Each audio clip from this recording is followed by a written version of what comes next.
हरे कृष्णा।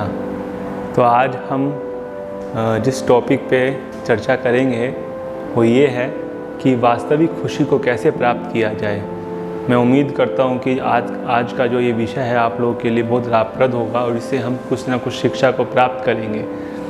तो इस विषय के ऊपर जो हम चर्चा करेंगे एक कथा, एक स्टोरी के माध्यम से करेंगे। तो मैं एक स्टोरी प्रारंभ करता हूँ। एक लड़का था। वो लड़का जो है जंगल में कहीं भटक गया था।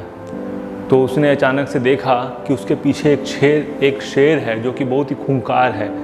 वो शेर उस लड़के के पीछे उसका पीछा कर रहा था। तो लड़का जो है वो आगे आगे भाग रहा था। वो आगे भागते जो है पूरा जंगल में भागता रहा। उसके बाद एक पहाड़ नज़र आया उसको। वो पहाड़ पे चढ़ गया। शेर उसके पीछे ही भाग रहा था। तो उस लड़के ने जब वो पहाड़ पे चढ़ा तो जब वो पूरी पहाड़ की चोटी पे पहुंच गया तब एकदम से उसने देखा कि पहाड़ पे अब नीचे एक बहुत बड़ी खाई है। तो उसने पीछे देखा तो शेर उसको पीछा कर रहा था। तो उसने सोचा कि अगर मैं यहाँ रुका रहूँगा तो शेर मेरे को खा जाएगा। तो इससे अच्छा तो यही है कि मैं नीचे कूद जाता हूँ उस खाई में। तो उसने जो है उसमें छलांग लगा दिया। जब उस लड़के ने छलांग लगाया तो वहाँ पर एक वृक्ष जो है, एक पेड़ उस पहाड़ की तरफ जो है लटक रहा था। तो उसने बीच में रास्ते में एक मधुमक्खी का छत्ता था। तो उस लड़के ने हाथ से उस मधुमक्खी के छत्ते को मारा, जिससे कि मधुमक्खियाँ जो है उसका पीछा करने लगी और उसको काटने लगी। और साथ में जब वो पेड़ आया तो पेड़ के ऊपर उसने अपने आप को लटक गया वो पेड़ से।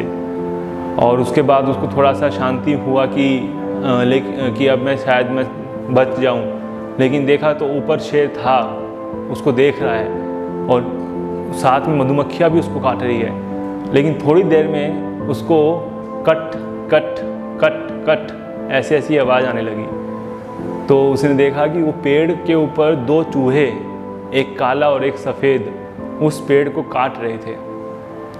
तो उसने देखा कि कुछ देर के बाद तो ये चूहा जो है ये पेड़ को काट देंगे तो मुझे ये पेड़ तो टूट ही जाएगा। और नीचे जब उसने देखा तो नीचे एक बहुत तालाब था, उसमें एक मगरमच्छ था। तो मगरमच्छ भी जो है वो नीचे से उसने देख लिया कि कोई पानी में गिरने वाला है। तो वो वेट कर रहा था, जैसे ही वो नीचे गिरेगा तो मैं उसको खा जाऊंगा। तो ऐसी परिस्थिति में उसने सोचा कि मैं नीचे जाऊंगा तब भी मरूंगा, है ना। थोड़ी देर के बाद तो ये पेड़ कट ही जाएगा और ऊपर तो शेर है और साथ में मधुमक्खियाँ भी काट रही है।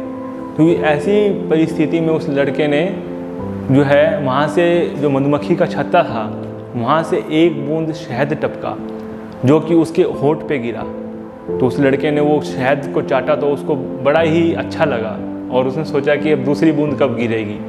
तो उससे जो है वो वेट करने लगा और उसी वेट करने में वो अपनी सारी जो भी परिस्थिति थी, जिस परिस्थिति से वो जूझ रहा था, वो सारी परिस्थिति को वो भूल गया। तो यहाँ पे हमारी स्टोरी जो है वो ख़त्म होती है।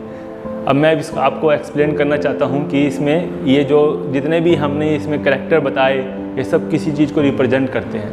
एक्चुअल में जो शेर था वो हमारे प्रीवियस कर्मा को रिप्रेजेंट करता है।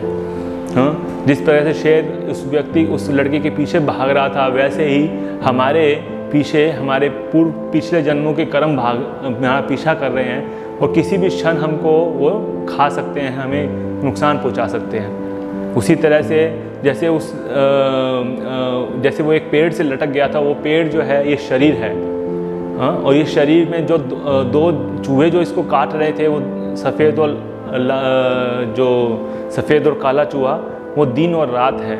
हम देखते हैं कि ये शरीर जो है वो दिन प्रतिदिन जो है क्षीण होता जा रहा है। हम बुढ़ापे के नज़दीक जाते जा रहे हैं और ये शरीर एक दिन ख़त्म हो जाएगा। और जो ये मधुमक्खियाँ जो काट रही थी, ये मधुमक्खियाँ वास्तव में 3 प्रकार की क्लेश हैं, जो कि आदि देविक, आदि भौतिक और आध्यात्मिक क्लेश है।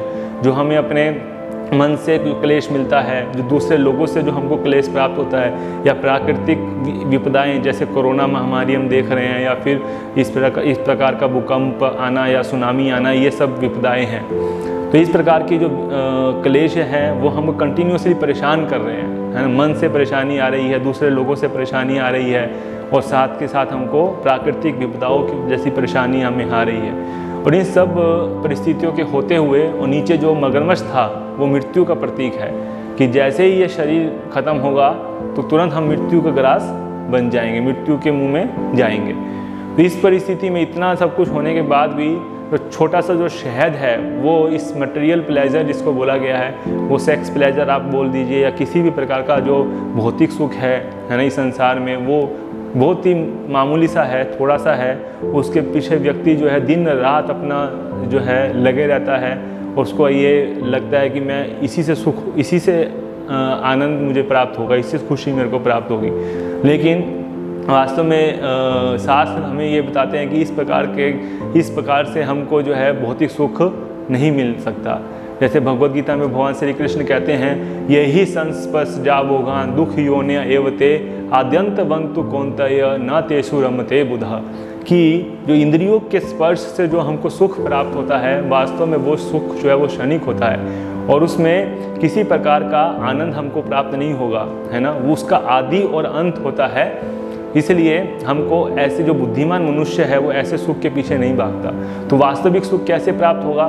तो वास्तविक सुख प्राप्त होता है, भगवान भगवद गीता में कहते हैं, भोक्तारम यज्ञ तपसाम सर्वलोक महेश्वरम सुहृदम सर्वभूतानाम ज्ञातवा माम शांतिम मिच्छति, कि अगर तुम ये बात को समझो कि मैं तुम्हारा सबसे सुहृद मित्र हूँ और तुम मुझे अपने जीवन में ऐड करोगे, अगर तुम आध्यात्मिक जीवन को अपने भौतिक जीवन में, अपने जीवन में आध्यात्मिकता को ऐड करोगे, है ना, तो फिर तुम वास्तविक सुख और शांति को प्राप्त कर सकते हैं।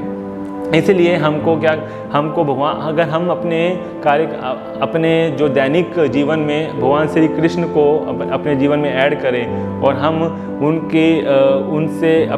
उनके लिए ही कर्म करें, और उनका नाम लें, है ना, और उनके संबंधित जो शास्त्र है भगवद गीता उसका अध्ययन करें और इस प्रकार से हर कार्य भगवान श्री कृष्ण के लिए करें, तो वास्तविक हम अपने आप को भगवान श्री कृष्ण से जोड़ के वास्तविक शांति और सुख को जो है प्राप्त कर सकते हैं।